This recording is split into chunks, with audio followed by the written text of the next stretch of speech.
Al inicio del mundo no había nada, el mundo solo era oscuridad hasta que una diosa los iluminó, dando lugar a un continente donde nacieron 9 razas: Dragonauts, elfos, onis, enanos, demonios, elfos oscuros, centauros, gente bestia y humanos como nuestro prota. Pasamos a un pueblo donde un jovencito se despide de su familia para convertirse en un gran aventurero y hacer que todos puedan vivir cómodamente. Por el momento este joven se pierde, donde es discriminado por ser un humano. Luego de esto llega a un registro, donde una trabajadora le pregunta su nombre, a lo que este contesta que Light. Al ser la primera vez que se registra, su rango será el F. También le pregunta si tiene su gift card, contestando que sí, el cual es un gacha ilimitado. La señorita pide que se lo explique, entonces Light le muestra un amuleto de su mano, el cual al presionar obtiene una carta y al tomarla el objeto aparece, pero no en el mejor estado, así que vuelve a intentarlo con comida, pero todas aparecen podridas. Light comenta que normalmente no son así, sin embargo la señorita le recomienda quedarse con el rango F. Cuando lo toma, el prota le pregunta si tendrá un trabajo para hacer de inmediato. La señorita le indica que los trabajos más sencillos están publicados en el tablón de anuncios. Vemos que ya hay otras razas leyendo en el tablón. La señorita le pregunta si tiene problemas para leer, ya que el índice de alfabetización es muy bajo para los humanos, así que le ofrece tareas como recolectar leña, transporte de tierra o corte de césped. Aunque la paga es muy baja, Light acepta con mucho gusto. Es así que lo vemos trabajar muy duro llevando leña en la espalda, carga 2 canastas de piedras en los hombros y hace más tareas de campo. Al final del día lo vemos con su paga, mencionando que todo el trabajo le alcanzó para el alojamiento y pues la comida la obtendrá de su gacha. En eso gente bestia se pone al frente suyo, empujándole en un charco. Uno de ellos le dice que tenga cuidado al caminar y como ha ensuciado su ropa tendrá que pagársela, tomando su bolsa con dinero. La bestia gris dice que es suficiente para mandarlo a lavar. Like pide que se lo devuelva, pero recibe una patada en el cuello y las bestias se van robándole su dinero. Toda la gente que lo andaba viendo trata como basura al pobre humano sin una pizca de empatía, pero al ponerse de pie una mano se extiende para levantarlo y al recibirla ve todo un grupo de razas diferentes. De inmediato Like se disculpa asustado, sin embargo la elfa no le quiere hacer daño y lo abraza para que se calme. Quienes pasaban por ahí miraban con desprecio el afecto de una elfa y un humano. Like nota cómo se ensució las rodillas para agacharse y abrazarlo, preguntando si está soñando. La elfa contesta que esto es real y el grupo se presenta como miembros a la Concordia de Tribus. El nombre de ese grupo representa las 9 razas creadas por la diosa. Un hombre bestia se presenta como Garou, la elfa se presenta como Sasha y presenta al resto de su equipo: Drago un Dragonaut, Diablo un demonio, Oboro un Oni, Nano un enano, Sion una elfa oscura, Santor el centauro, y lo que les hace falta ahora es un humano. Entonces Concordia de Tribus será el grupo perfecto de aventureros. Sion comenta haber formado el grupo por una causa noble, la cual es poner fin a la discriminación racial y crear un mundo justo, y para eso necesitan que Like el humano se una a ellos,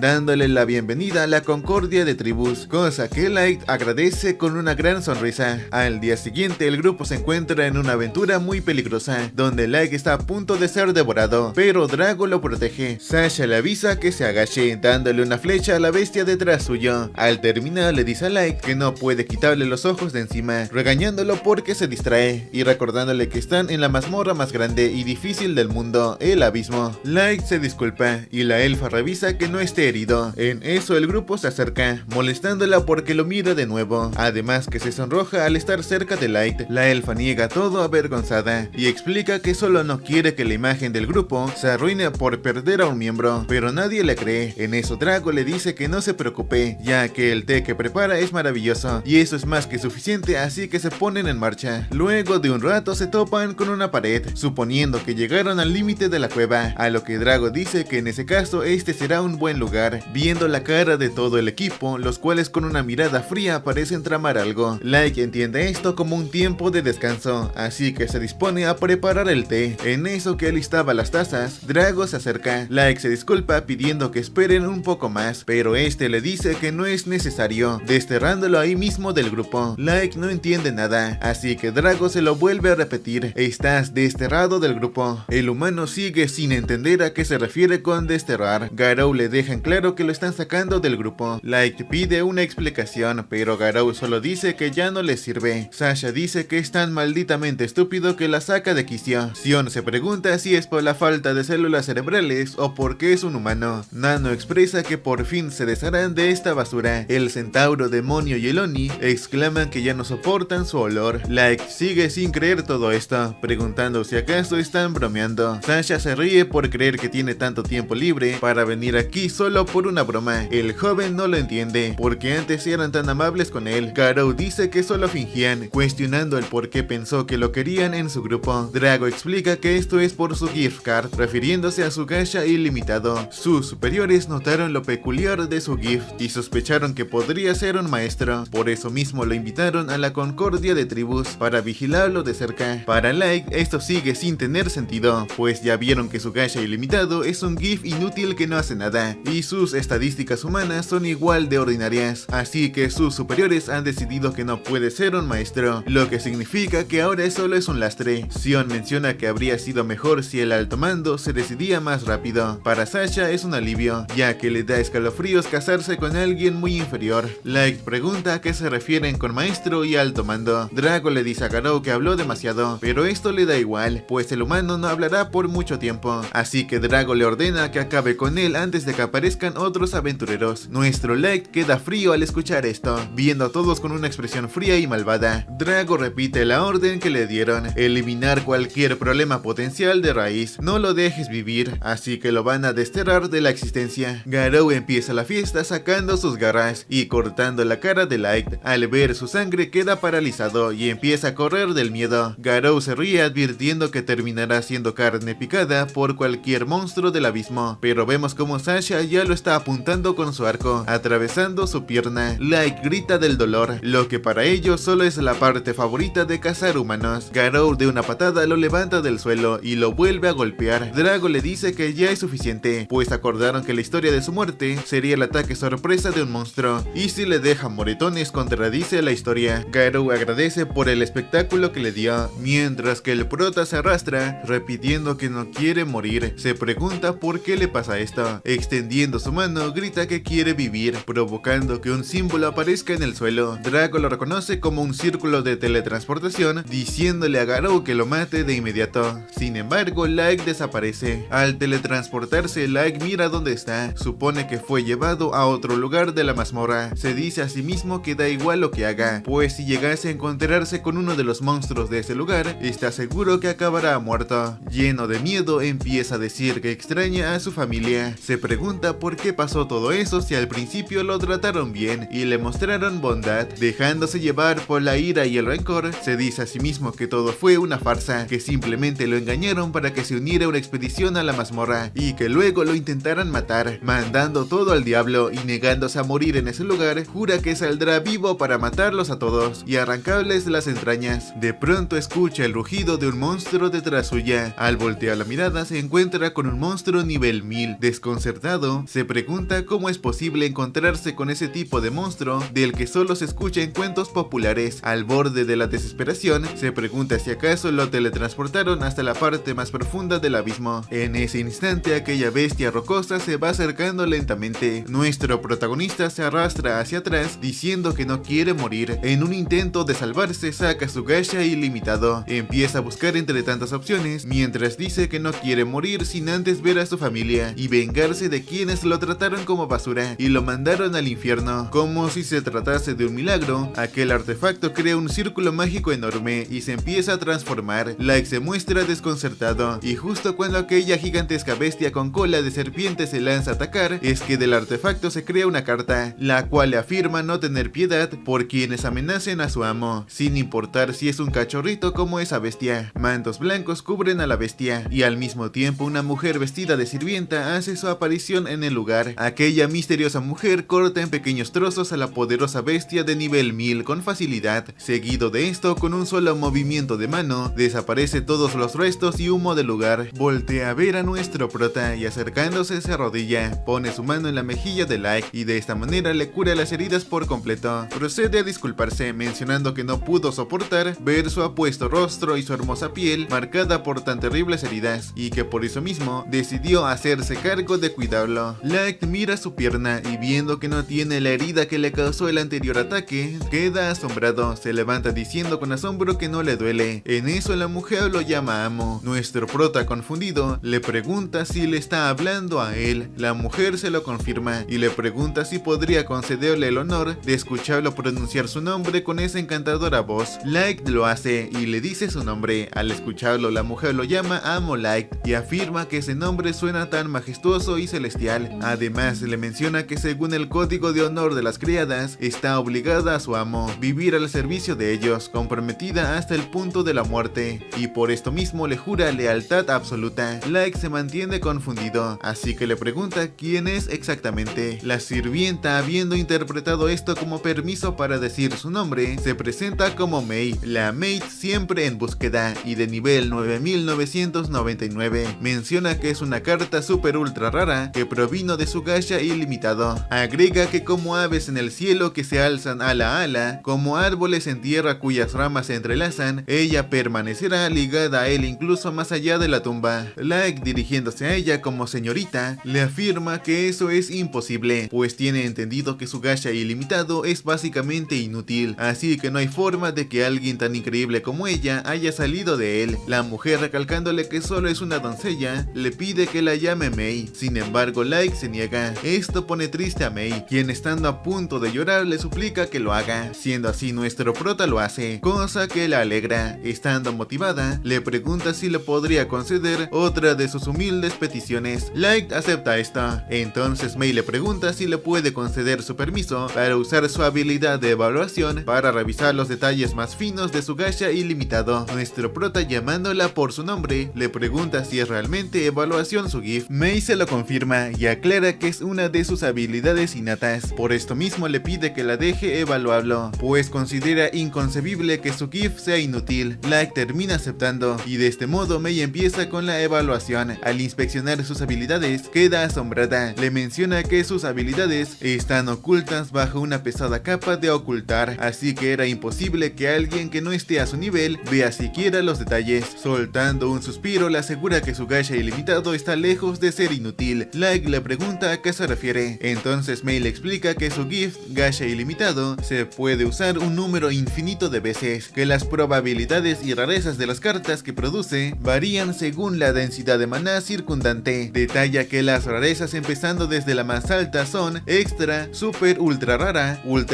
triple S rara, doble S rara, S rara y luego rara normal y error. Light sigue sin entender qué quiso decir. Entonces Mei, liberando partículas de energía de su mano, le explica que el maná es algo que fluye en todas partes a lo largo del mundo. Sin embargo, su densidad es más baja en la superficie, lo que significa que la aparición de una carta super ultra rara como ella es casi nula. Pero como el maná es abundante allá abajo en las profundidades de la mazmorra, significa que tiene muchas más probabilidades de conseguir una carta rara. Dicho esto, lo felicita por su valentía, ya que se atrevió a viajar hasta el fondo de la mazmorra por sí mismo, solo para aprovechar al máximo el potencial de su gacha ilimitado. Al escuchar esto, Light lo niega y afirma que él nunca podría enfrentarse al abismo por su cuenta. Le revela que estaba con un grupo, sin embargo lo traicionaron, lo cortaron y le dispararon una flecha. Entre lágrimas le dice que solo quería mantener a su familia, pero que al final lo maltrataron solamente por ser humano. Lleno de resentimiento, exclama que no descansará hasta que reciban lo que se merecen. De repente Mei lo abraza, disculpándose con él. Le dice que una sirvienta como ella nunca podrá entender la profundidad del sufrimiento que ha atravesado. No obstante, con su poder a su disposición, traer retribución divina sobre sus enemigos será un asunto sencillo. Mirándolo a los ojos, le pide que dé la orden, ya que su honor de sirvienta jura cazar a esos engañosos paganos con la máxima rapidez y presentar sus cabezas en pica ante él. Light la tranquiliza, diciendo que no puede hacer eso. Mei le comenta que entiende que tiene un corazón bondadoso, sin embargo le recalca que ellos no merecen piedad. Nuestro protagonista aclara que no se refería a eso, menciona que confió en ellos y lo timaron, y casi muere luego de ser golpeado hasta quedar hecho papilla y ser enviado a ese infierno. Pero todo eso se debió a que era débil, así que simplemente necesita hacerse más fuerte. Admite ser consciente que podría ser imposible para un simple humano como él, sin embargo, quiere vengarse con sus propias manos y hacer que todos sufran. Volteando a ver a Mei, le pregunta si cree que es solo un sueño imposible. La sirvienta solo agacha la cabeza y estando de rodillas le dice que su deseo es también el de ella, y si busca venganza personal, entonces por su honor de sirvienta lo ayudará a conseguir eso, ya que cree en su potencial más que nada. Light se lo agradece y de este modo vuelve a girar su gacha ilimitado. Menciona que para establecer un reino que pueda allanar su camino hacia la venganza, las profundidades negras fueron bañadas en una luz brillante y se convirtieron en la primera página de su gran historia de venganza. Continuamos en el abismo, donde vemos algo similar a un castillo. Seguido de esto vemos a Light caminando por un palacio junto a sirvientas que lo reciben. Las felicita por su gran trabajo y agradecen llamándolo amo. Todas alborotan por haber sido elogiadas y Mei pide permiso para silenciarlas, aunque no es para tanto. Ahora vemos al prota pasear por unas tiendas y saludando a todos. Cada uno lo recibe invitando comida y pidiendo suministros. Light menciona que la población ha crecido en los últimos 3 años y deberán revisar todo el sistema. De paso pregunta por los miembros del cuarteto. Mei le dice que trabajan en sus misiones. Aoyuki explora el perímetro superior del abismo y elabora mapas. A Light le parece bien, ya que los bosques del abismo están llenos de monstruos y no será problema para una domadora como ella, aunque sea un poco caprichosa. Ahora pregunta por Ellie. Mei contesta que ha trabajado duro para desarrollar nueva magia y espera que nos abrume con todos los planes que tienen. Ahora pregunta por Nazuna, una experta en combate que patrulla dentro del castillo, aunque tiene un detalle que a Lloyd se le hace divertido. Ahora volvemos al castillo, donde un guardia saluda a Light por su nombre. Mei le hace acordar que lo debe llamar amo. Sin embargo, para el prota está bien, ya que ve a Jack como su hermano mayor. Además, es hora de entrenar. Es así que los vemos darse con todo. Jack recibe un golpe en el abdomen que lo hace retroceder, pero no parece haberle hecho nada, mencionando que no por nada lo llaman barricada de sangre de hierro. Y así continúan con su pelea. Ahora pasamos con Asuna, quien se encontraba despejando los pasillos hasta que se encuentra con las sirvientas, quienes le preguntan si está patrullando, cosa que esta confirma, gritando que su trabajo es súper importante, pues son órdenes directas del maestro Light. Ante esto, las sirvientas destacan lo increíble que es Nazuna, lo cual genera que esta última se sonroje. En eso, las maid le preguntan por dónde va a patrullar ahora. Nazuna contesta que no lo sabe aún. Siendo ese el caso, las sirvientas le cuentan que hay un lugar que quieren que revise por ellas, un lugar muy importante y ultra secreto, totalmente fuera de sus límites. Con esto dicho, Nazuna siente curiosidad y pregunta de qué lugar hablan. Una vez llegado al lugar, toca la puerta. Sin embargo, abre Mei y le pregunta por qué viene a la habitación del maestro Light. Nazuna contesta que está patrullando. Aún así, Mei le hace saber que la habitación es una zona segura. Nazuna, ignorando esto, le pregunta qué estaba haciendo en la habitación del maestro Light. Mei, sonrojada, contesta que estaba limpiando, excusándose con que va en contra del código de sirvienta que no haga nada, aun cuando el maestro Light no está. Mientras esta andaba hablando, Nazuna aprovecha y entra de igual manera, destacando que de verdad es una adicta al trabajo. Sin embargo, resalta que en la cama parece que alguien acaba de revolcarse y patear las piernas oliendo las almohadas, preguntando si la hizo así a propósito. Mei se lo confirma, pues dice que ella es parte de su estilo único de hacer la cama, destacando que es un secreto comercial, así que no le puede contar más. La pequeña Nazuna queda más impresionada, así que le pregunta si acaso es como una habilidad súper especial que solo sirve para el aseo, y si ese es el caso, grita que de verdad hace honor a su reputación como la primera y principal invocación del maestro Light. Mei ante esto agradece a Dios que Nazuna no tiene cerebro. En eso la albina recuerda que las sirvientas querían que le pasara un mensaje. Una vez que se lo muestra, resulta que dice: abajo usted y su monopolio de la habitación del maestro Light. Exigimos que le dé a todos el derecho de limpiar su cuarto. Y luego también se deja en claro que dejaron una votación donde todas votaron que sí. Nazuna no entiende bien lo último, preguntando si le están diciendo que se revise por algún tipo de magia de enfermedad o qué. Mei le dice a Nazuna que no es algo que le deba preocupar, pues es su responsabilidad como jefa de sirvientas, así que ella se encargará personalmente de las sirvientas hadas y sus problemas. Siendo ese el caso, Nazuna acepta con una sonrisa y de paso Mei le entrega unas cuantas monedas como agradecimiento. Con todo esto, Nazuna se va muy feliz luego de tener su propina. En una tienda de golosinas vemos a Nazuna escogiendo qué dulce quiere comer. Sin embargo, decide no comprar ninguno, pues lo que su pancita le pide es dorayaki y leche, cosa que sin dudar se compra. Volviendo al castillo, vemos como ante Aoyuki aparece Nazuna, la cual le pregunta qué hace aquí. Aoyuki solo contesta con puro miau. Aún así, Nazuna la entiende y le hace saber que no le dará su dorayaki. Luego de un rato, Aoyuki por fin habla y enseñándole un papel le cuenta que no encontró ninguna amenaza. Terminó la parte del mapa que Mei quería, así que simplemente volvió a entregarlo. Nazuna Nasuna sonriente le da unas cuantas palmadas y le pregunta por qué no le dijo eso antes, resaltando que es extraña, y así sin más se va del lugar, pues debe seguir patrullando, dejando a Aoyuki con su depresión. Nasuna, estando cerca al trono de Light, se lamenta porque no lo vio en todo el día, deseando que estuviera aquí. En eso que frotaba su cara en el trono, escucha como algo cruje y sale de su lugar, ya que resulta que rompió una de las alas del ángel en el trono. De inmediato la recoge, la pone en su lugar y de inmediato escapa del lugar. Continuando con la pelea, Jack sugiere que lo dejen por hoy y se bañen, y en el baño le menciona a Light que dominó el uso de su cuerpo como arma y que solo unos pocos pueden aguantar contra él en el abismo, lo que significa que hay muchos menos en la superficie. El prota entiende que el mundo de la superficie está lleno de incógnitas y no bajará la guardia hasta haber cumplido su venganza. Ahora todas las sirvientas están reunidas en la oficina de Mei, quien con una mirada intimidante les pregunta si saben por qué las llamó, mencionando lo que leyó en la carta de Nasuna y su rebelión para limpiar el cuarto de Light. Todas de inmediato retroceden, disculpándose y no saben cómo explicarle que solo quieren aligerar su carga, pero para Mei no tiene sentido, recordando lo último que dijeron, además de que no se lo entregaron ellas mismas. Una susurra que no debieron pedírselo a Nasuna, pero todos estaban de acuerdo sabiendo que Mei olfateaba su cama. Esta última toma asiento y rechaza su solicitud, asignándoles la tarea de limpiar el pasillo que lleva a la sala del trono. Sin embargo, deben hacerlo a mano. Todas se quejan porque el pasillo es muy largo y sería imposible solo para las 4. Mei les dice que sí pueden, recordando que el camino de las sirvientas inicia con un simple paso, similar al escalar el nivel 500. Añade que pronto irá a la superficie en una misión con el amo Light y espera que hagan un buen trabajo en su ausencia. Mientras tanto, Nasuna observa un guantelete y en eso llega Ellie preguntando si sigue buscando comida. Nasuna contesta que para nada y le pregunta si no estaba cumpliendo una misión. Ellie contesta que todo le ha ido tan bien que tiene mucho tiempo libre, llamándola tonta. Esta contesta que no es tonta porque sabe toda la tabla de multiplicar, impresionando con la tabla del 1. De este modo empiezan a discutir y Ellie dice que Lagla hizo una parte importante en su plan de venganza a diferencia de ella, además que el otro día tomó té con su amo para informarle de su plan y que la próxima vez reservará una cena privada para ellos. Nasuna se molesta por algo tan injusto, sin embargo recuerda que Ellie puede ser buena en magia, pero apesta en el combate cercano y si tiene problemas puede pedir su ayuda. Ellie no la entiende, pero cuando llega el momento espera contar con ella y así Nasuna se retira para seguir patrullando. Por su parte, una de las sirvientas molesta pregunta por qué demonios ellas son las que están en problemas, pues no tiene nada de malo quejarse del estilo de manejo injusto de la jefa de sirvientas. Si bien todas desean limpiar el cuarto de Light, están con las manos atadas, pues la jefa de las sirvientas es casi intocable. Y bueno, así todas frustradas comentan lo que les gustaría hacer en la habitación de Light, aunque la peliverde se pasa, contando que le gustaría tomar los utensilios de Light y obviamente lamerlos, ocasionando que sus compañeras la tachen de rara. Sin embargo, la peliverde se defiende, sabiendo que no debe ser la única que quiere eso, y en efecto no es la única, ya que ahí todas revelan que también les gustaría lamer los utensilios de Light. En eso una de las sirvientas recuerda que antes de Aoyuki como segunda invocación, hubo un lapso de 3 meses en los que Light y Mei estuvieron juntos en la mazmorra, completamente solas, lo cual genera molestias en las demás sirvientas, preguntando cómo es que la jefa de las sirvientas es tan condenadamente afortunada. Tanta es la molestia de todas que desean que sus celos se conviertan en una maldición, y así lo intentan, sentadas en la mesa repitiendo varias veces que se muera. Justo ahí Mei aparece de pronto en la habitación, sorprendiendo a todas. Ellas, asustadas, le preguntan si no estaba en una misión, pero Mei contesta que solo pasaba por ahí, hasta que escuchó ciertas palabras muy interesantes. Con una calma aterradora, empieza a repetir lo que dijeron, preguntando una y otra vez por qué hablaban así de ella. Las sirvientas, temblando, aseguran que siempre le han sido leales, que incluso la consideran una hermana, pero Mei no se inmuta. Con una mirada fría exige saber la verdad. Finalmente las sirvientas confiesan, estaban celosas porque Mei fue la primera invocación y siempre está al lado del maestro Light. Entonces Mei, sin obligación alguna, les aclara que antes de la llegada de Aoyuki, el maestro solo se dedicaba a entrenar y estudiar. No había tiempo para las fantasías que ellas imaginaban. Creyendo haber sido demasiado compasiva, les asigna una nueva tarea: limpiar la sala del trono. Las chicas se alegran al principio, aunque una vez que están limpiando se quejan por lo dura asegura que es la jefa, ya que deben limpiar tremenda habitación para mañana. Justo ahí la peliverde sin querer toca la estatua del ángel, ocasionando que se zafe la parte rota. Mientras tanto, Nazuna descansa feliz, convencida de haber protegido la paz una vez más, aunque anhela volver a ver a Light. Finalmente este último aparece y se encuentra con él y Aoyuki y Nazuna discutiendo, pero su atención se centra en una imponente criatura, un sabueso infernal, símbolo de un viejo trauma. Con serenidad, nuestro protagonista lo enfrenta y anuncia a sus compañeras que el plan por fin comienza. Tras 3 años de preparación, es hora de servir el primer plato de venganza. En un cambio de panel, Garou camina por el pueblo de los hombres bestia, escuchando como todos lo alaban. En eso ve a un niño humano husmeando en la basura, así que lo patea y tras escupirle, le ordena que desaparezca de su vista. Al llegar a su guarida junto a sus lacayos, este y los demás se ponen a beber. Uno de ellos le dice que ojalá pudiera ser como él. Sin embargo, Garou le aclara que no es tan fácil, pues hay que aprender maneras ingeniosas de usar la percepción instintiva con la que nacieron ellos. Los hombres bestia afirma que todo está en la nariz, el poder del olfato, ya que de esa manera uno puede separar los trabajos decentes de los espantosos por su aroma, y solo así podrán llegar a ser como él. Uno le pregunta si eso incluye el trabajo de hace 3 años. Garou le pregunta si acaso se refiere a la concordia de tribus. Así uno le pide saber qué tipo de trabajo fue. Garou se disculpa, pero les dice que la federación exige su secreto, aunque en su mente afirma que ese fue el mejor trabajo de todos, ya que todo lo que tenía que hacer era matar a un patético niño humano, del que se sospechaba que podía ser un maestro, y gracias a eso se hizo rico y famoso. Reconoce que le molestó un poco el hecho de no encontrar a Light luego de que se teletransportó. Sin embargo, no considera que haya podido sobrevivir. Aún así, siente un gran deseo por saber más sobre ese maestro que cada país del mundo está tan desesperado por encontrar. Con el simple hecho de pensar en ello, su cola se tensa, así que decide no indagar más sobre ello. De pronto Mei entra en el lugar y segundos después los vemos a todos adentrarse a la cueva en donde atacaron a Light. Mei se encuentra agitada. Garou le pregunta si se encuentra bien. Mei contesta que sí y le pide que no se preocupe por ella. En su mente, Garou le pide que aguante un poco más. Después de todo, han invertido un mes entero en traerla a esta parte espantosa de la mazmorra. Así se nos muestra lo que pasó en la taberna. Mei le preguntó a Garou si era uno de los miembros de la concordia de tribus. Garou se lo confirma y pregunta qué quiere. Entonces Mei se presenta como la sirvienta del amo Light. Le explica que desde hace un tiempo ha estado buscando al paradero de su amo Light, sin embargo no lo han encontrado, y así le revela que Light es una figura clave de ascendencia noble. Garou le pide que no mienta, pues no cree que ese mocoso sea alguien tan importante, pero en su mente se pone a pensar en si verdaderamente Light era de la nobleza, pues en caso de ser verdad tendrá garantizado un montón de dinero. Dejando el vaso en la mesa, le avisa que todavía le cuesta asimilarlo, así que no sabe si lo va a hacer. Mei le cuenta que ha estado viajando por todo el mundo en busca del amo Light, y no fue hasta hace poco que se enteró que se había unido a un grupo de aventureros, y también de su lamentable fallecimiento en el abismo. Entre lágrimas le pide que la guíe hasta el lugar en donde fue visto por última vez con vida su amo Light. Garou le advierte que eso conlleva muchos riesgos. Siendo ese el caso, Mei saca un maletín con 3 lingotes de oro puro. Todo esto le parece extraño a Garou, sin embargo al ver que será dinero fácil termina aceptando. Ahora volvemos al presente. Con una sonrisa firme en su mente, que se asegurará de que alcance su objetivo sin un rasguño, y luego va a tomar esa cara bonita y ese cuerpo para devorarlo salvajemente justo encima de la tumba de Light. Luego de un rato caminando, llegan hasta el lugar en donde murió Light. Disimuladamente, Garou ordena a sus hombres que se vayan acercando mientras le comenta a Mei que, a pesar de lo fuerte que es, falló en mantener a Light a salvo, cosa que lamenta hasta ahora. De pronto Mei comienza a lamentar su muerte y cómo es que siente su corazón sangrar por él. Después de todo, fue traído a esa desolada y mugrienta mazmorra solo para ser traicionado por vil escoria y golpeado casi hasta la muerte. Exclama que si tan solo hubiera estado a su servicio un poco antes, jura que él nunca habría sufrido el dolor de ser pateado y herido con flechas. Toda esta narración tan detallada hace entrar en alerta a Garou. De inmediato retrocede, preguntándose cómo esa mujer sabe todo eso. No logra entender qué pasa, pues las únicas personas que realmente saben lo que ocurrió allí son ellos, los de la concordia de tribus y algunos ejecutivos élite de cada nación. Al ver el estado de Garou, sus lacayos también entran en alerta. Le exigen a Mei que revele quién es en realidad y si acaso es un espía de otra tribu. Mei niega esto y vuelve a afirmar que su lealtad pertenece completamente y exclusivamente al amo Light, y en caso de insistir en insultar su honor como sirvienta, que se atreva a hacerlo después de que sus tripas estén en el suelo. Con una simple cortina de viento hace que Garou empiece a temblar. Confundido se pregunta por qué siente escalofríos y solo es una sucia humana. Sin embargo, cuando ve su cara, entiende que esa mujer podría matarlo. De repente el prota llega y le pide a Mei que se calme. Le recalca que Garou es su presa. Mientras sus lacayos se preguntan qué hace un mocoso en ese lugar, Garou observa atónito negándose a aceptar que sea realmente él. Pero cuando el prota se quita la capucha, no puede evitar gritar de desespero. Con total tranquilidad, Light lo saluda y le avisa que vino a vengarse con 3 años de interés. Intentando cubrir su temor, Garou comienza a reírse de Light, preguntándose si realmente un insignificante humano como él de nivel 15 piensa enfrentarse a alguien de nivel 150. Ante esto, Light le pregunta si acaso no le da curiosidad cómo sigue vivo o cuál es su conexión con Mei, pues entiende que la reacción normal sería exigir algunas respuestas. Garou admite que no sabe cuán fuerte sea esa mujer, pero tampoco le importa. Después de todo, son humanos contra una manada de hombres bestia, por encima del nivel 130. De esta manera, ordena a sus lacayos atacar a Light. No obstante, 2 de ellos pierden la cabeza en un abrir y cerrar de ojos, obviamente por Mei, la cual les advierte que cualquiera que se atreva a amenazar a su amo pagará perdiendo la cabeza. Light se lo agradece, sin embargo le pide que bloquee la salida para evitar que escapen. Mientras tanto, en el bando de Garou, sus lacayos entran en pánico, aunque estos los tranquiliza diciendo que seguramente fue un ataque furtivo y una especie inferior como ellos nunca los podrán vencer. Algo decepcionado, Light le pregunta si acaso nunca se puso a pensar en que quizás ellos sean los más débiles. Garou le grita que deje de decir estupideces y exclama que los humanos son simplemente perdedores con diminutas reservas de maná, criaturas de bajo nivel. Decidido a demostrarle quién es superior, le enseña su nivel. Light reconoce que durante todo este tiempo los niveles típicamente alcanzados por cada raza influyeron en el trato despectivo hacia los humanos. Después de todo, son los más débiles, pero por esto mismo le pide que le explique por qué 2 de sus hombres están muertos. Esto enfurece a Garou, así que ordena a todos atacar a Light. Sin embargo, nuestro protagonista los vence con unos simples movimientos de su bastón. Teniendo a Garou en el suelo, le pregunta qué pasa y si acaso ya terminó. Esto irrita más a Garou, quien haciéndose atrás coge una esfera diminuta y la lanza contra el suelo, invocando así un poderoso Fenrir de nivel 500. No obstante, Light le pregunta si eso es todo, pues de ser así es patéticamente débil. Garou, llamándolo cabeza hueca, le pregunta si acaso perdió la cabeza. Le da una última oportunidad para que se arrodille y suplique por su vida, tal y como hizo hace 3 años. El prota acepta y soltando su bastón, le comenta que no se moverá, permitiendo que haga lo que quiera. Esto enfurece a Garou, sin embargo de igual forma hace caso y ordena a su Fenrir atacar con todo lo que tiene. Seguro de haberlo matado, exclama que eso es suficiente para hacer a cualquier humano. Sin embargo, al dispersarse el humo, nota como Light se mantiene de pie y sin ningún rasguño. Absolutamente todos los hombres bestia quedan perplejos al ver que no tiene ni una herida. Nuestro protagonista, sacando una carta, le comenta que ahora le demostrará un Fenrir de verdad, liberando su carta ultra rara de Lobo Dios Primigenio. Fenrir de nivel 9000 invoca una majestuosa bestia blanca. Le ordena a esta acabar con ese mestizo. Así, de un simple soplo, congela y destruye al Fenrir de nivel 500. Los hombres bestia y Garou quedan petrificados del miedo. Este último no puede creer que realmente tenga un monstruo lo suficientemente fuerte como para acabar con su Fenrir en un pestañeo. Nuestro protagonista aclara que de por sí, él pudo haber vencido a esa bestia mágica de nivel 500 sin problemas. Para comprobarlo, decide mostrarle su nivel. Al hacerlo, Garou finalmente observa como aquel mocoso humano es nivel 9999. Incapaz de creer esto, le pregunta si acaso es un impostor, pues se ve tal y como era hace 3 años. Light le muestra la pulsera de la juventud y le explica que decidió usarla para no olvidar todo el dolor, ira y desesperación de aquellos tiempos, de tal manera que lo mantiene fresco en su mente. Garou, habiendo comprobado que realmente es Light y que por más que intente algo no podrá hacerle nada más que terminar muriendo, se postra ante él suplicando clemencia. Se justifica diciendo que no tuvo otra opción que seguir las órdenes de la Federación y que nunca tuvo intenciones de lastimarlo. Es más, le echa la culpa a los que lo acompañan por idear ese plan. Admite que traicionó su confianza. Sin embargo, le pide que recuerde todos los buenos momentos que tuvieron en equipo y tenga compasión por él. Siendo así, Light le pide que le cuente una cosa, todo sobre el asunto del maestro. Garou contesta que lo único que sabe es que les ordenaron buscar uno. Light se pregunta el motivo motivo de que el gobierno tenga tanto interés en encontrar a un maestro. Garou contesta que no tiene ni idea. Entonces Light le pregunta por qué intentaron matarlo una vez que supieron que él no era un maestro. Garou contesta que no está seguro y le jura que habla en serio. De igual manera les pregunta a los demás si saben algo. Ante el miedo todos contestan que sí, pero en un pestañeo son cortados en pedazos por Mei. Esta exclama que cualquier intento de engañar a su amo Light será castigado con la pena de muerte. Así regresan con las preguntas.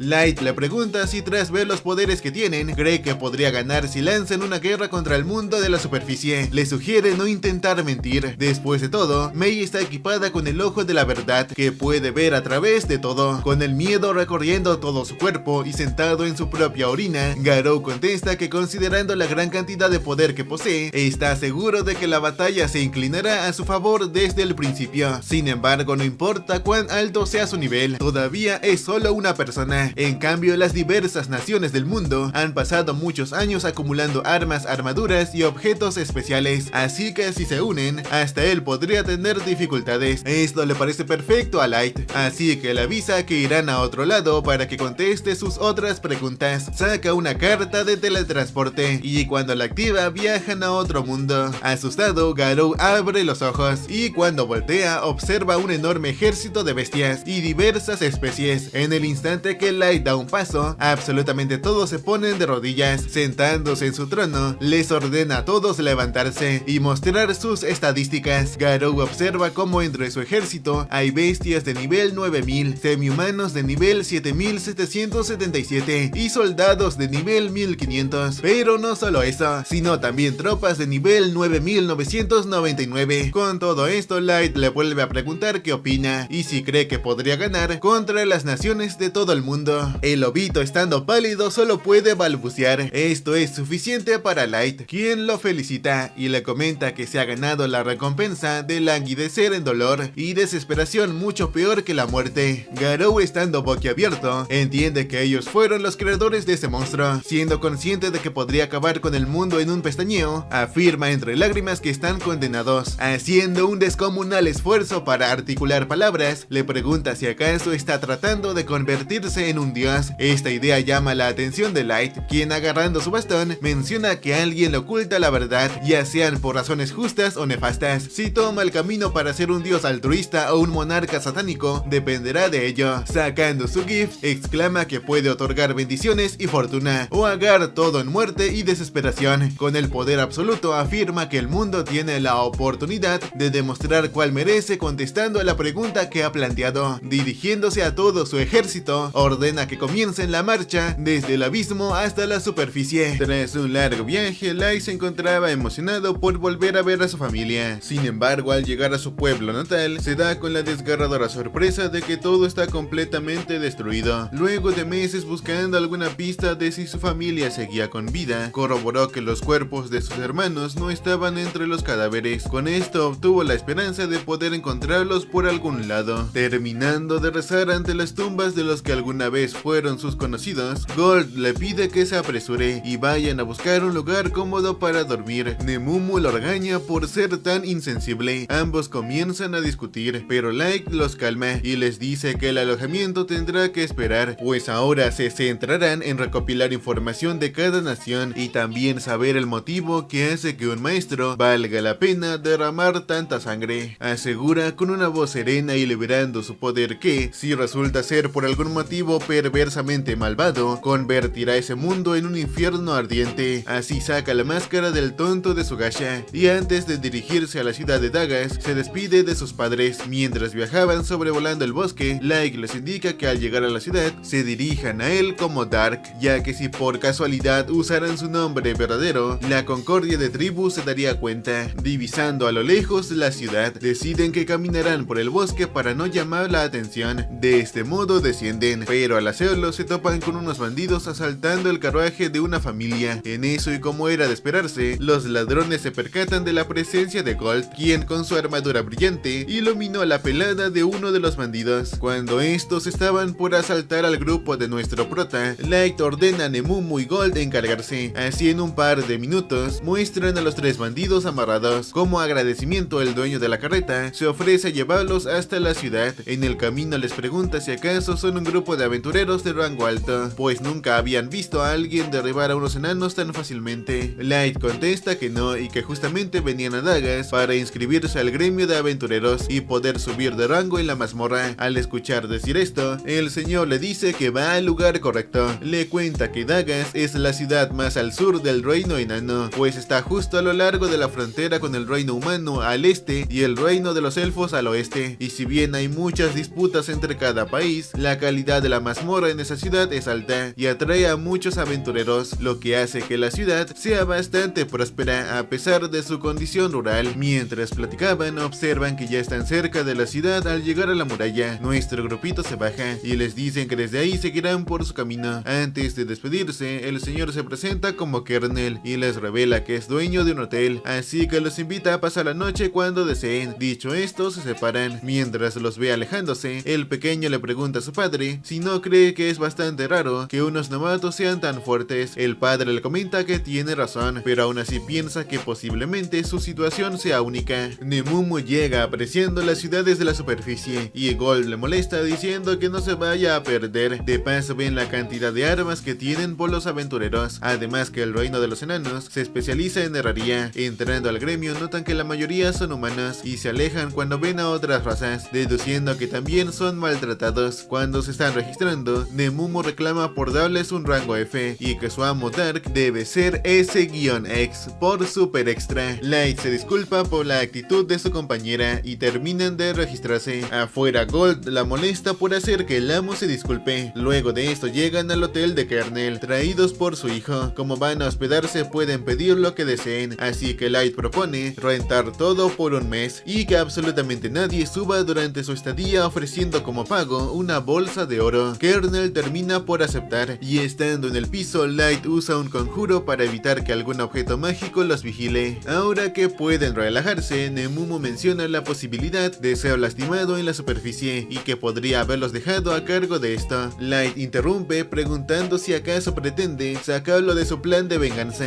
Nemumu nota que lo hizo enojar y se arrodilla suplicando que lo perdone. Ante tal momento tan tenso, Gold ríe y comenta que el peligro que su amo enfrente por su venganza es digna de aplausos. Esto pone de humor a Light y se disculpa con Nemumu, aunque ella sigue culpándose y le jura lealtad besando de nuevo su pie, aunque Light no es fan de esto y Gold menos, a quien más que una muestra de respeto, solo ve una ninfómana besando los pies de su amorcito. Ahora los vemos caminando entre comerciantes en dirección a la mazmorra. Al llegar ven una fila enorme. Light comenta que la falta de elfos se debe a que el reino de los enanos está en disputa con ellos para saber quién tiene derecho sobre la mazmorra. En eso ven a tres encapuchados colarse. El de la bolsa debe ser un sirviente, el de blanco parece estar entrenado, pero el de verde es muy hábil con la espada tan pesada que carga. En eso escuchan a unos pequeños sobreacusarlos, pero les tienen miedo. Light decide enfrentar al de verde por colarse, haciendo que se moleste por no saber con quién se mete. Nuestro vengador le comenta que si es tan famoso no debería dañar su reputación. Gold y Nemumu también se ríen de él, pero el colado no permitirá que un humano le hable así. Sin embargo, el de blanco lo detiene para que no arme una escena y se van al final de la fila. Todos elogian la valentía de Light y se disculpa por causar alboroto. Gold felicita a su señor por volverse la sensación del pueblo. Los pequeños de antes también se lo agradecen, debido a que ellos no hicieron nada por miedo. Light contesta que no fue nada, además que esto podía afectar a toda la fila. Estando más relajados, uno le pregunta a Gold si su armadura es oro puro. Sus compañeros regañan a Gimra por decir algo así, aunque es algo que todos quieren saber. Cuando Gold iba a contestar, Nemumu le dice que es falsa. Light explica que usa ese color como símbolo a su código de caballería, y no hay mejor color para dar el ejemplo de brillante, aunque también es para que sean notados. Ahora un niño descubre que es su primera vez en la mazmorra y explica que los pisos de esta son más extensos que otros, así que todos llevan equipo para acampar, y como no llevan nada de eso lo dedujo. Light agradece por ponerlos al tanto. En eso llama al grupo de los pequeños y se despiden de ellas. Gold se ríe al ser descubiertos por eso, y es que están acostumbrados a usar una caja de objetos y tal vez debería llevar equipaje falso, pero en eso los llaman. En el interior de la mazmorra, los chicos destacan lo grande que resultó ser el lugar. En el camino hablan sobre cómo tendrían que analizar el núcleo de la mazmorra para resolver el misterio detrás de todas ellas, pero es algo que incluso le resultó imposible a Ellie. Gold agrega que si esto está más allá de la señorita Ellie, entonces Nemumu jamás podrá comprenderlo. Light explica que las mazmorras están llenas de maná que se fortalece cuando más profundo avanzan, y ese poder se puede utilizar para crear diversas cosas, incluyendo monstruos y trampas, lo que ofrece posibilidades sin fin. Habiendo llegado a un nivel de un inmenso bosque, menciona que las mazmorras son un mundo en sí mismas, uno que es totalmente diferente a la superficie. Para cortar camino, Light utiliza 3 gachas: clarividencia, ocultar y vuelo. Con esto los 3 sobrevuelan el bosque. Mientras pasaban por encima, se nos muestra al elfo acabar con un grupo de orcos. Este, bastante furioso por haber sido humillado por unos humanos, pregunta quién creen que son como para tratarlo así. Se llama a sí mismo como Quito, el legendario héroe con la sangre de un maestro. El elfo oscuro de nombre Yanak le pide que se calme y le recuerda que su objetivo en ese lugar es recolectar muestras de los trolls del tercer piso, así que no pueden perder el tiempo. Sin embargo, Quito lo calla y le recalca que esos malditos gusanos de los humanos se atrevieron a insultarlo. Furioso por ello, exclama que todo se debe al nivel bajo que tiene. Viendo que tiene 1500 de nivel, Yanak le menciona que no es poca cosa. Después de todo, ya está muy por encima del máximo típico para los elfos. Quito exclama que eso no es suficiente, ya que un héroe legendario como él no puede tener como límite un insignificante 1500. Seguro de que puede subir más de nivel, afirma que asfixiará a todos los cerdos que se rieron de él. Sintiendo compasión por él, Yanak le comenta que él entiende perfectamente lo que siente, ya que a final de cuentas sufrió y ha sido exiliado debido a tontos cortos de mente que no entienden su investigación. En ese caso, Quito le ordena que se dé prisa y haga lo necesario para que él pueda subir de nivel. Con una sonrisa siniestra, Yanak contesta que por supuesto. Después de todo, ambos hicieron una alianza mutuamente beneficiosa, así continúan su camino, pero en eso escuchamos decir a Quito que planea acabar con el elfo oscuro apenas cumpla con su propósito. En un cambio de panel, nuestro grupito acababa de vencer a un grupo de trolls. Viendo que ya está haciéndose tarde, pensaban en volver a la superficie, así los vemos volando. En eso se percatan de un grupo de jóvenes rodeados por una horda de goblins, aunque no tienen dificultad en vencerlos. Nuestros protagonistas deciden bajar a ayudar, el grupo de jóvenes se lo agradecen. Entonces, mientras platicaban, Light siente una presencia maligna acercarse. Todos voltean en dirección al bosque y de un momento a otro aparece una manada de lobos del arbusto. Sin embargo, estos huyen del bosque como si escaparan de algo. Segundos después de esto, pisadas de algo gigantesco se acerca hacia ellos. Todos quedan perplejos al ver al monstruo, pues se trata de una mantis quad-side. El joven líder del grupo de aventureros novatos se pregunta cómo es posible que siga viva, si se suponía que había sido exterminada hace 10 años. De inmediato idea un plan, le pide a su hermana que le lance magia, y a nuestro protagonista le pide que los ayude para desequilibrarlo y así poder huir. Nuestro protagonista, viendo que planean huir, le pregunta si puede quedarse con el monstruo si lo cazan. El chico le sugiere que no lo haga y mejor escapen para dar aviso al gremio. Light lo tranquiliza y viendo cómo la mantis se acerca, Gold corre a atacar y bloquea cada uno de los ataques de la mantis. Tras esto, Light se une lanzando una flecha de fuego. Sin embargo, la mantis repele el ataque con sus os. Al ver esto, la pequeña queda fascinada y notablemente emocionada le pregunta a su hermano si vio lo que acaba de suceder. Dice con euforia que acaba de lanzar un hechizo de combate sin ningún conjuro. Algo confundido, su hermano le comenta que en realidad no entiende nada y que mejor deberían ayudar. Gold lo tranquiliza y con su prepotencia de siempre le sugiere que miren y aprendan cómo es un caballero de verdad empuñando sus armas. Mientras decía todo esto, la mantis aparece detrás suyo y estaba por atacar, pero Gold lo bloquea con su escudo y destruye su as. Seguido de esto, blande su espada y con un movimiento preciso le corta una pata. Con el monstruo debilitado, Light entra en combate. Nuevamente usa el hechizo de flechas ígneas, pero esta vez dirigidas de tal modo que la mantis no lo puede bloquear. Así continúa lanzando sus flechas hasta debilitar aún más a la mantis. La pequeña maga queda impresionada al ver que controló 30 flechas al mismo tiempo. Al verse en desventaja, la mantis intenta escapar. Sin embargo, nuestro protagonista crea una muralla de fuego. Entonces, viéndose acorralada, el monstruo revela sus alas y se echa a volar. En el aire, Light se lo encarga a Nemumu. De inmediato, esta da un gran salto y teniéndola en la mira arremete contra ella, siendo que al caer acaba hecha trozos. Gold le reclama por haber hecho un desastre con lo que se supone que debía ser la prueba de su aventura. Al darse cuenta de lo que acaba de hacer, Nemumu se disculpa con nuestro prota y le implora perdón. Ya estando a salvo, se ponen a buscar la gema mágica del monstruo. Al final logran encontrarla, cosa que alivia a Light, pues ahora podrán entregar esa gema mágica para subir de rango. Intrigado por saber más de ellos, el líder de los jóvenes le pregunta si acaso son de un famoso grupo de aventureros, o quizás de rango B o A. Nuestro protagonista niega todo esto y aclara que son de rango F. Esto deja atónitos a los muchachos, quienes no logran asimilar que unos novatos de rango F hayan acabado con una mantis de quartzite. Luego de esto, la pequeña maga conjura una bola de agua para que se laven las manos. Nuestro protagonista accede y sus demás compañeros también. Al acabar de limpiarse, los chicos les preguntan a nuestros protas si desearían unirse a ellos en la acampada que planean hacer esa noche. Al principio, Light rechaza la invitación, alegando que no quería ser una carga. Sin embargo, el joven asintió argumentando que el sol se pondría pronto y sería muy peligroso bajar por el bosque. Además que su hermano estaba deseando hablar con él sobre magia. En la noche se sientan a compartir frente a la fogata. Cuando los chicos le preguntan por su familia, nuestro protagonista les miente diciendo que tanto él como sus padres son magos. Mientras platicaban, Elio pregunta si realmente es impresionante que pueda lanzar hechizos de clase táctica, eufórica. Milla le grita que es más que eso. Le explica que hay 3 clases de hechizos en la magia: los de combate como el Fire Arrow, los hechizos de clase táctica como el Firewall y por último los hechizos de clase estratégica, aquellos lo suficientemente poderosos para tener un impacto global como terremotos, tsunamis y meteoritos. Sin embargo, para ello se necesita un grupo completo de magos reuniendo maná y recitando un conjuro para lograrlo. Agrega que los Dragonauts y las demás son capaces de lanzar hechizos avanzados con facilidad, en cambio ellos, los humanos, no. Por ello que Light haya lanzado uno sin siquiera recitar el conjuro es algo sorprendente. Al ver a su hermana muy emocionada, les cuenta a nuestros protagonistas que su hermana pensaba entrar a la Academia de Hechicería del Ducado. Nuestro protagonista les pregunta si acaso están hablando de la nación que fue creada mutuamente por todas las razas, el Principado de los 9. Elio se lo confirma. Entonces les cuenta que lamentablemente perdieron a sus padres debido a una epidemia, así que tuvieron que formar ese grupo de aventureros con sus amigos de la infancia, Gimbra y Wardy, para así conseguir dinero para enviar a Milla a la Academia de Hechicería. En eso sus dos amigos le reclaman diciendo que no es justo. Después de todo, también es el objetivo de ellos. Al ver cómo se llevan los hermanos y sus amigos, nuestro protagonista recuerda cómo trataba a su hermanita en aquel entonces. A todo esto, Elio les pregunta el motivo por el cual se hayan convertido en aventureros. Light les cuenta que sus padres murieron en un incendio en casa y tanto Nemumu como Gold decidieron que lo acompañarían en ese viaje como agradecimiento a sus padres. Tras escuchar su historia, se crea un momento incómodo, así que para solucionarlo, Gimbra les pregunta a Nemumu y Gold si son pareja. Obviamente ambos lo niegan y empiezan a discutir. Por otro lado, vemos a Kipto y Yanak acabar con los monstruos y recolectar muestras. Al terminar de hacer esto, el elfo negro le menciona que ahora sigue el último paso: recolectar el material primario, los humanos. En otro nuevo día, vemos a los protas llegar con la recepcionista entregándole las gemas mágicas. Al ver el tamaño de dichas gemas, la recepcionista se emociona y los comienza a tratar con más amabilidad. Al salir del gremio, recorren las calles de la ciudad. En eso escuchan como la gente empieza a hablar de ellos llamándolos Black Monthly. De repente, un pequeño grupo de aventureros se le acerca para preguntarles si son el grupo que se está haciendo famoso. Light les pregunta a qué se refieren. Entonces los tipos les revelan que en todo el pueblo les están reconociendo de esa manera. Nemumu de inmediato se pone en alerta y sacando sus dagas les preguntan el motivo de acercarse. El tipo pelinegro, para calmar las cosas, se presenta como su Belán y a su compañero como Gilbert. Aclara que solo escucharon rumores de ellos, así que querían hacerles saber que los apoyaban en todo. Después de todo, alguien tiene que demostrar que ellos, los humanos, pueden competir con las otras razas. Justo en eso, uno de sus compañeros los llaman y así se despiden de nuestros protagonistas, diciéndole como último que cuenten con ellos. Estando solos, las demás razas comienzan a murmurar que, como es costumbre, los humanos siempre dicen tonterías y que es imposible que un humano haya podido usar un hechizo de clase táctica sin ningún conjuro. Habiendo escuchado todo esto, nuestro grupito se propone en demostrar su valía obteniendo resultados. De este modo viajan rumbo a quinto piso. En el camino se encuentran con el grupito de Elio y los chicos. Ambos grupos platican un rato. En eso Elio le comenta cuenta que su hermana tiene algo que entregarle. Así vemos a la pequeña Milla, algo apenada, darle un ungüento para quemaduras, pues recuerda que les había dicho sobre su rostro. Light queda conmovida, así que para corresponder su amabilidad le entrega una pulsera. En la noche, mientras continuaban su camino, Nemumu le pregunta al prota si considera que fue sabio entregarle eso, pues se trata de la pulsera de los deseos, un ítem que puede hacer pequeños milagros si se desea con suficiente intensidad. Gold, por su parte, le dice que fue una acción muy considerada y caballerosa al elegirla especialmente para ella. Luego de un largo viaje, llegan hasta el lugar deseado. Estando allí, nuestro protagonista les encarga a ambos encargarse de los yetis que necesitan mientras él regresa al abismo. Dicho esto, se despide usando teletransportación. En su mundo es recibido por Mei, Ellie, Aoyuki y Nazune. Mientras tomaba su té relajadamente, Light pregunta por las últimas noticias de sus operaciones de venganza. Ellie contesta que ya tiene casi todo listo. Siendo así, Light la halaga, cosa que alegra a Ellie. Entonces le pide que siga así y recalca que es libre de usar los suministros que necesite para el plan. A Mei, por su parte, le pide que siga administrando las cosas en el abismo. A Oyuki le pide que siga explorando por el antiguo bosque y por último y la más importante, Nazuna le da la tarea de mantener a todos a salvo mientras él está afuera. Después de todo, nunca saben cuándo podría aparecer un superpoderoso villano. Con todo esto indicado, nuestro protagonista comenta con una sonrisa que no espera el momento de poder saborear la miserable expresión en la cara de Sasha. En un cambio de panel vemos a los aventureros humanos de antes acampando en medio del bosque. Mientras platicaban, sacan el tema a flote sobre nuestro protagonista y su grupo sobre cómo vencieron a una mantis lanzando hechizos de clase táctica sin recitar. Con todo esto presente, Gilbert menciona que en caso de ser real, entonces debe ser o un caballero legendario o un héroe reencarnado de antaño. Subelan comenta que ojalá sea así, pues definitivamente necesitan un campeón que pueda derribar esa sociedad dirigida por quienes odian a los humanos. Tras esta breve plática, le comenta que irá a hacer sus necesidades. De este modo se va al bosque, pero cuando regresaba al campamento, observó que la cabeza de su amigo estaba en el suelo y junto a ella se encontraba Quito. Lleno de ira pero a la vez de miedo, mantuvo la calma, mirando a sus demás compañeros desvividos sin ningún signo de lucha. Asume que usó algún hechizo mágico. Sabiendo que no puede hacer nada contra ese sujeto para vengarlos, decide escapar. Utiliza una bomba de humo que le permite escapar. Sin embargo, en el camino es emboscado por Yanak. Muy malherido, ve como desde el cielo también aparece Quito. Estando en el suelo, escucha como ambos elfos discuten. Yanak lo reclama a Quito por haber matado a los demás humanos, siendo que le había dicho que los dejara con vida para sus experimentos. Pero Quito contesta desafiantemente que un conejillo de indias es más que suficiente. Yanak niega esto y le explica que los experimentos exitosos se construyen únicamente a partir de fracasos reiterados. Ante esto, Quito acepta que para la próxima tendrá más cuidado, pero eso sí advierte que si uno de esos gusanos se atreve a rebelarse, lo matará. Con superioridad, Yanak exclama que afortunadamente hasta la basura humana más inútil puede tener valor al convertirse en alimento para sus experimentos, y por ello les harán entender el papel que las basuras deben desempeñar en el gran esquema. En un nuevo día vemos a Nemumu discutiendo con la recepcionista del gremio por no permitir que su amor Light suba de rango. La recepcionista les explica que no puede hacer eso, pero en caso de lograr una hazaña se podría considerar. Sabiendo esto, esa misma noche Light y los trabajos entre todo ven una misión de capturar a un asesino de aventureros. Esto le parece perfecto a nuestro prota, sin embargo resalta el hecho de que no haya nada de información. Con esto en contra, piensa que será una tarea difícil. Gold sugiere que use una de sus cartas especializadas para rastrearlos, pero Light explica que las cartas que obtiene del gacha son aleatorios, así que será algo complicado. Analizando la situación, Light destaca una característica del asesino de aventureros, pues va tras humanos. Justo en ese momento sienten una presencia acercarse. De inmediato se pone su máscara y entran en guardia. De pronto un portal aparece y de este cae Milla muy malherida. Tras llevarla cuidadosamente a la cama y tratar sus heridas, usa hipnosis para ver qué sucedió. Así se nos muestra un recuerdo. En la tarde, mientras exploraban, se encontraron con un grupo de aventureros quienes les advirtieron que había un asesino suelto por el lugar que mataba humanos. Sabiendo esto, Helio decidió que regresarían a la superficie cuanto antes. Sin embargo, en el camino los agarró la noche, así que no tuvieron otra opción que acampar en ese lugar. Mientras preparaban todo, dos sujetos aparecieron y les preguntaron si tenían algún problema. La pequeña Milla supuso que no tenían conocimiento de las noticias, así que Elio les contó que hubo una serie de asesinatos por ese lugar, hechos por un asesino de aventureros. Al escuchar esto, tanto Quito como Janak comenzaron a murmurar que ahora entendían por qué el número de aventureros había decaído tan de repente. Al no entender su conversación, Elio les preguntó de qué estaban hablando, a lo que Janak, con una sonrisa siniestra, le pregunta si realmente tenía que explicárselo. De inmediato Quito desenvainó su espada, lo que finalmente le dio a entender a Elio que ellos eran los asesinos. Siendo conscientes que no todos podrían escapar, los tres chicos decidieron que ganarían tiempo para que Milla huyera del lugar. De esta manera, Elio se dirigió a atacar a Quito. Sin embargo, el elfo de un solo espadazo le hizo una herida mortal. Viendo a su amigo tirado en el suelo, Gimbra y Wordy van a brindarle su apoyo. No obstante, también son heridos. Pese a esto, los dos se levantan y le gritan a Milla que huya. Con el espíritu de guerrero se abalanza contra Quito, pero nada de esto sirve y finalmente ambos pierden la vida. Al ver que ninguno queda vivo, Janak lo reclama a Quito por desperdiciar sus sujetos de pruebas. El rubio lo tranquiliza y le menciona que todavía queda una maga. Con una manera repugnante le pregunta si acaso no le gustaría divertirse un poco con ella. Janak rechaza su oferta, argumentando que él no ve la necesidad de ceder a tales deseos básicos. En ese caso, Quito decide que lo disfrutará él solo. Así, cuando se acerca a ella, le sugiere sentirse honrada de poder ser usada por un héroe legendario como él. Justo cuando estaba por ponerle las manos encima, Elio, su hermano, se levanta y, haciendo un descomunal esfuerzo, le grita a su hermana que huya. Entre lágrimas y con la impotencia de no poder hacer nada, Milla se pone de pie y empieza a correr. Al verlo, Janak le ordena a Quito que la capture. Sin embargo, Elio llama su atención atacando por la espalda. Por suerte para Elio, Janak le ordena a Quito que no lo mate, ya que lo usará para sus experimentos. De esta manera, Elio, recordando las enseñanzas de Gold, idea un apresurado plan. Primero relaja su cuerpo y en el momento preciso le lanza la espada a Quito. Por poco el elfo lo esquiva. No obstante, esta distracción es aprovechada por Elio, quien, apareciendo desde un lado, le da un golpe con el escudo y lo manda contra el suelo. Atónito por lo que acaba de suceder, Quito observa como Elio le sonríe con satisfacción. En su mente retorcida, sintiendo como si lo humillara, enfurece y usando un hechizo le atraviesa todo el pecho. Fuera de sí, Quito le jura que lo hará sufrir por atreverse a burlarse de él. En eso, Janak lo intenta tranquilizar y le recuerda que debe capturar a la maga que escapó, o de lo contrario podrían meterse en problemas si llegase a contárselo al gremio. Así pasamos con la pequeña Milla huyendo del lugar. De pronto, tres cuchillas de luz caen delante suya, bloqueando el camino. Volteando la mirada, observa como Quito está parado en una de sus cuchillas. Creando unas escaleras, se acerca lentamente hasta Milla. Sin embargo, no queriendo decepcionar a sus amigos y hermano, la pequeña no se rindió y creó una distracción para escapar. Pero esto no fue suficiente, pues Quito la alcanzó y, haciéndole una herida, le aconsejó que desistiera en escapar y disfrutara de la gloria de hacerlo con un héroe legendario. Ante esto, Milla le dijo sus verdades, que no era más que un matón que se aprovecha de los débiles. Estas palabras le recrean los traumas del pasado de Quito. Milla continuaba diciéndole que era un simple perdedor sin agallas y que nunca sería un héroe como el señor Dark. Esto enfureció a Quito, quien, creando más cuchillas de luz, estaba por acabar con Milla, pero al último segundo y deseando desde el alma que quería decírselo a Dark, la pulsera que le entregó nuestro protagonista se activó y abrió un portal de vuelta al presente. Luego de haber visto todo esto, lleno de ira, Light ordena ir de inmediato con esos sujetos. Así pasamos con estos dos. Janak se encuentra sanando las heridas de Elio. Cuando Quito regresa, le pregunta si pudo atrapar a la chica, pero al ver que la sigue buscando, le pregunta si acaso se le escapó a él, un ex miembro de los Caballeros Blancos. Quito se justifica diciendo que desapareció usando teletransportación. Esto pone nervioso a ambos. Janak le recuerda que si por algún motivo el gremio se enterara, estos dos informarán al reino élfico y solo será cuestión de tiempo para que descubran a dónde se fue la gran dios robada y los Caballeros Blancos vayan a por ellos. Sabiendo que ahora están en serios problemas, Quito se pone a hacer una rabieta. Janak lo tranquiliza y le recalca que solo necesita completar su investigación para que entonces pueda superar su límite de nivel y así solucionar sus problemas. De este modo le pide que se apresuren en buscar otro lugar para terminar su investigación, pero de repente aparece nuestro protagonista, quien les comenta comenta que no irán a ninguna parte. Desconcertados se preguntan de dónde salió. Light centra su atención en los cuerpos de Wordy y Gilra, deseándoles un descanso eterno. En eso aparecen Nemumu y Gold, quienes le avisan que Helio todavía muestra signos vitales. Siendo ese el caso, Light le lanza magia sanadora para curar sus heridas. Viendo el estado en que los dejaron, se pregunta por qué esos niños tuvieron que sufrir tal injusticia, si solo se mantuvieron firmes en un mundo de horrible discriminación, haciendo todo lo posible para ganarse la vida de forma honesta, mientras apoyan los sueños de Milla para el futuro. Imaginando una vida pacífica con todos juntos, menciona que ya es demasiado tarde para cambiar el destino. Enfurecido y lleno de rabia, les jura que los hará pagar. Quito y Yanak intentan tranquilizarlo, diciendo que todo es un malentendido y que ellos intentaron salvarlos. Light les revela que la chica a la que estaban persiguiendo ahora se encuentra bajo su protección. Esto pone nervioso a ambos. Sin embargo, Light aclara que todavía no le contó nada al gremio, así que no deben preocuparse. Quito sonríe al escuchar esto, pues ahora sabe que solo debe matarlos para librarse de todo. Pero Light agrega que ambos son sus presas, así que no piensa dejar que el gremio los tenga, y los hará sufrir lo mismo que a ellos, a tal punto que los hará suplicar para que los maten. De esta manera le ordena a Gold y Nemumu que no se entrometan en esto. Dicho esto, se acerca a ambos. Quito al verlo tan soberbio se irrita y corre a atacar, pero fuera de lo esperado, su espadazo es bloqueado con una preocupante facilidad.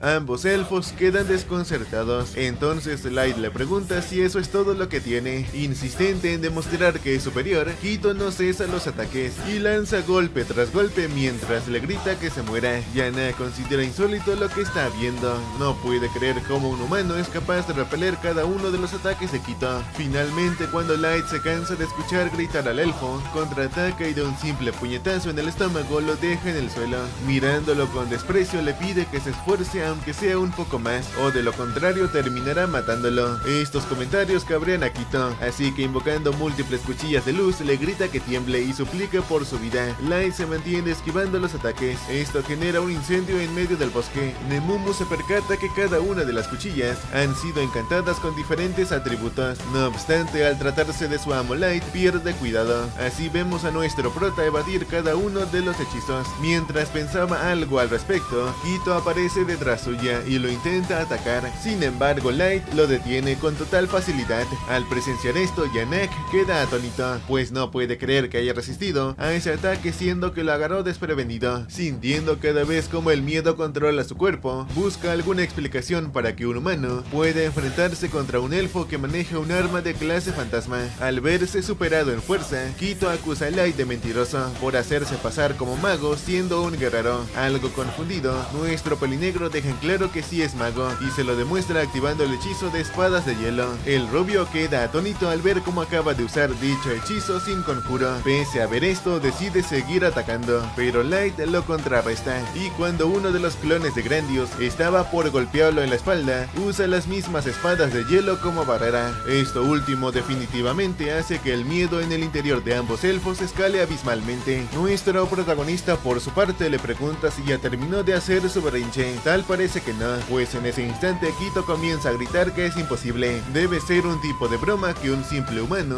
pueda superar a un héroe legendario como él. Alzando su espada exclama que el maestro de antaño recibió a Grandios como legado de los cielos, así que es una espada sagrada que supera a todas las demás y debería ser invencible. Al escuchar esto, todos se sorprenden. Light le pregunta si acaso acaba de decir maestro y cómo es que lo sabe. Quito empieza a reír, entonces le revela que lo sabe porque él nació con la sangre de un maestro en sus venas y por eso lo llaman submaestro. Con su prepotencia que ni él sabe de dónde saca, afirma que es infinitamente superior a los humanos en todos los sentidos, hasta en los genes. Light, viendo que realmente se trata de un descendiente de un maestro, le avisa a Nemumu y Gold que cambiarán de planes y más bien los llevarán al abismo para extraer su información directamente de sus cerebros. De esta manera ambos se preparan para pelear contra el elfo oscuro. Yanak por su parte también lo hace, pero como es un científico y su fuerte no es el combate, ordena a sus creaciones atacar. En ese instante los monstruos se quitan las capuchas y revelan su verdadera forma, quimeras monstruosamente feas. Al ver sus caras, Light tiene un recuerdo, pues uno de ellos es Subelan. El elfo oscuro empieza a alardear de cómo la diosa lo bendijo con esa inteligencia para llevar a ese mundo a la prosperidad con sus experimentos. Habiendo escuchado todo esto, Light le pide que cierre la boca y dirigiéndose a Nemumu y Gold, les les ordena acabar con la miseria de esa pobre gente y no dejen escapar a ese sujeto. De inmediato ambos se ponen en guardia, cosa que molesta a Janak, así que de igual forma ordena a sus creaciones que acaben con ellos. Al recibir la orden, los monstruos se abalanzan contra ambos, pero estos contraatacan y logran derribarlos. Centrando su atención en Janak, le aseguran que él será el siguiente en caer, pero este solo se ríe y les avisa que todavía es demasiado pronto para declarar victoria. De repente los monstruos se levantan y los acorralan. Orgulloso por sus creaciones, Janak les grita que tendrán que hacerlo mucho mejor para matar a sus híbridos. Mientras Light peleaba contra Quito, Nemumu y Gold combatían contra ambas abominaciones. En un principio todo se ve parejo, sin embargo deciden que no pueden dejar que aquellas personas inocentes sufran más así, por ende demuestran todo su poder, y mientras Janak se jactaba de la fuerza de sus híbridos, ambos atacan con estos incinerándolos. Al ver cómo sus creaciones no se regeneran, Janak comienza a sentirse abrumado, desconcertado, exclama que es imposible, que no puede estar pasando esto. Mientras decía todo esto, Nemumu aparece detrás suya y le da una patada en la entrepierna, cosa que deja agonizando al elfo. Por otro lado vemos a Light siendo notablemente superior a Quito. Este último se encuentra tirado en el suelo denotando miedo. Nuestro protagonista, cumpliendo con lo que prometió, le pregunta por qué se acobarda si él fue quien insistió en pelear. Mirándolo a los ojos, Quito recuerda la mirada de Helio. Furioso por esto se vuelve a levantar y esta vez libera todo el poder de la espada. Con este descomunal poder en sus manos, le grita a Light que tenga miedo y se incline ante el poder de la forma definitiva de Grandios. Sin embargo, Light esquiva su ataque y mientras se encontraba en el cielo resalta los múltiples tipos de magia que encantó en la hoja. Quito, estando fuera de control, balancea su espada por todas las direcciones. Nemumu y Gold observan esto mientras someten a Janak. Gold menciona que es una técnica bastante elegante, pero Nemumu deja en claro que eso no se compara en nada con su amo Light, cosa que tal parece ese elfo no tiene ni idea. Al mismo tiempo que esquiva el látigo, Light le comenta a Quito que si bien es interesante, solamente es puro destello y carece de sustancia. Irritado por su confianza, el elfo le grita que solo se dedica a evadir, ya que sabe que si le da un solo golpe estaría muerto. Escuchando tal comentario tan desafiante,